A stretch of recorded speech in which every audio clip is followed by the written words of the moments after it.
Assalamualaikum warahmatullahi wabarakatuh. Salam budaya Rahayu. Kali ini saya akan mereview keris patrem yang benar-benar istimewa dan langka. Dilihat sandangannya, Gayaman Jogja Kayu Timo, pendok cukitan lapisan emas, mendak perak, batu inten dan ruby. Ini mendaknya lawas, sandangannya baru saya pesen di pengrajin Jogja karena sandangan yang lama sudah rusak. Kita lihat bilahnya. Nah, ini dia, bener-bener pamor yang sangat istimewa. Kita lihat pamornya, junjung derajat, bolak-balik sangat utuh, dan bagian sorsoran saya namai kolo malik karena pamornya kembali ke atas, dan gonjo pamor tundung mungsuh. Termasuk unik, pamornya melingkar masuk ke dalam, bisa dilihat sangat istimewa. Dan pastinya ini termasuk pamor yang sangat langka dan pembuatannya sangat rumit. Keris ini berdapur brojol, tangguh ngadiboyo. Mungkin beberapa teman masih asing dengan keris tangguh ngadiboyo. Mari kita bahas keris tangguh ngadiboyo. Keris ngadiboyo pertama kali ditelusuri oleh teman-teman penggiat perkerisan Nganjuk yang terhimpun dalam organisasi Pataji Ngadiboyo pada bulan Desember 2016. Penelitian artefak dan sebaran keris ngadiboyo cukup banyak berada di Kabupaten Nganjuk, Kediri, Jombang, Bojonegoro, dan sekitarnya. Keris ngadiboyo memiliki karakter yang khas, panjang bilah relatif pendek sampai sedang, antara 15 cm sampai 35 cm ukuran normal. Banyak menggunakan baja, berkesan tebal, kekar, dan kuat, walau sedikit kurang panjang. Gonjo cukup tebal, buntut urang melebar ke belakang dan mekrok sesuai ciri keris nom-noman.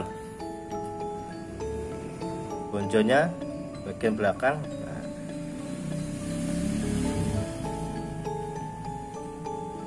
Sirah cecaknya kagok, tidak lancip, dan juga tidak bueng atau membulat. Gulu meletnya cekung dan dalam. Ini sirah cecaknya bisa dilihat. Nah, ini cenderung agak bulat dan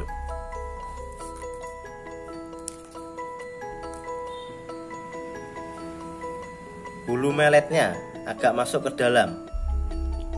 Nah, ini bulu meletnya.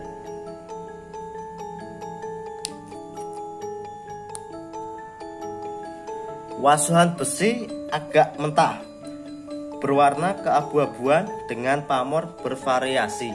Ada yang lumah dan ada yang miring, tetapi terkesan tidak mubiar. Banyak yang berpamor kelem.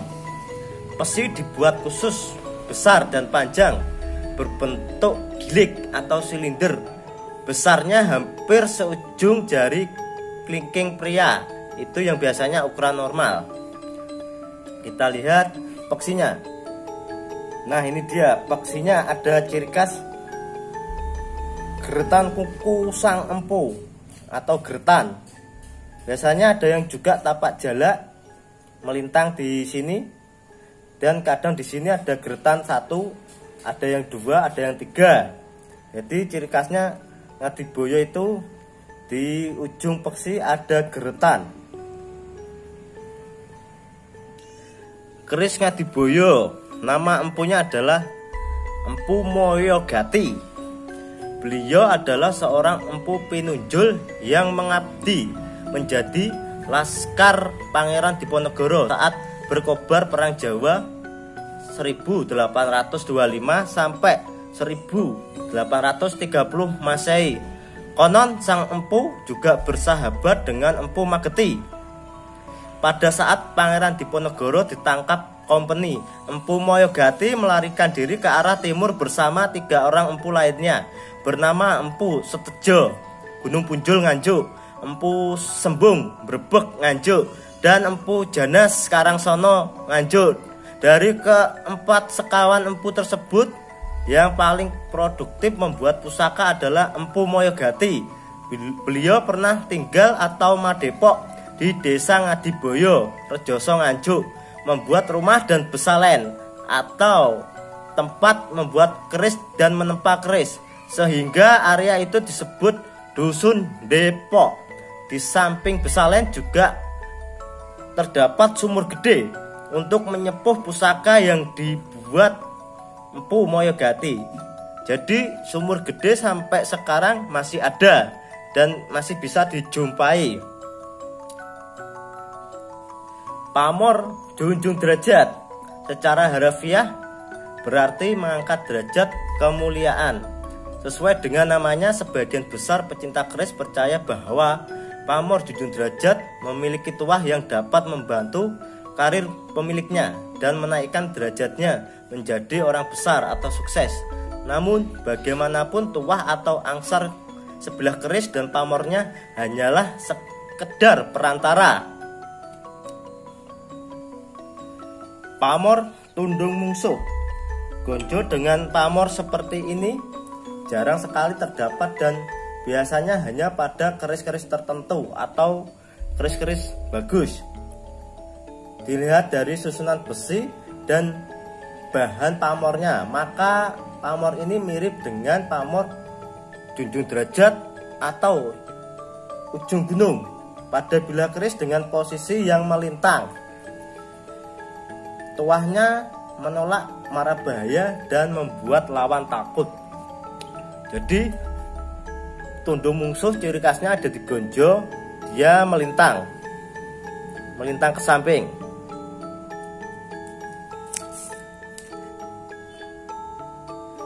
Keris Ngadiboyo ini sempat ditawar temen seharga 15 juta. Bisa dilihat percakapan saya dengan teman. Dan ada juga yang mau menukar dengan sapi. Jadi keris Ngadiboyo ini benar-benar sangat istimewa dan langka.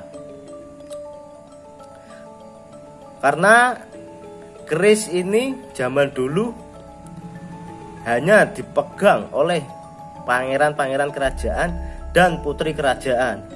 Apalagi pamornya junjung derajat, termasuk pamor yang sangat wingit dan langka.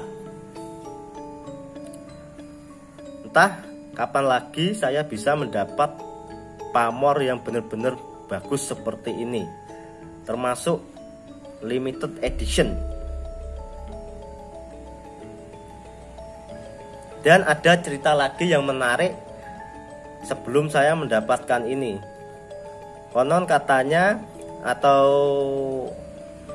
yang punya sebelumnya, keris ini pernah diberikan kepada saudaranya. Kebetulan waktu itu ada 15 keris. Tapi anehnya keris ini balik sendiri di rumah tuannya. Maka dari itu beliau takut dan akhirnya menghubungi saya untuk memahari keris ini. Entah percaya atau tidak, terserah teman-teman. Wallahu a'lam lah. Sekian untuk pembahasan tentang keris Ngadiboyo. Terima kasih.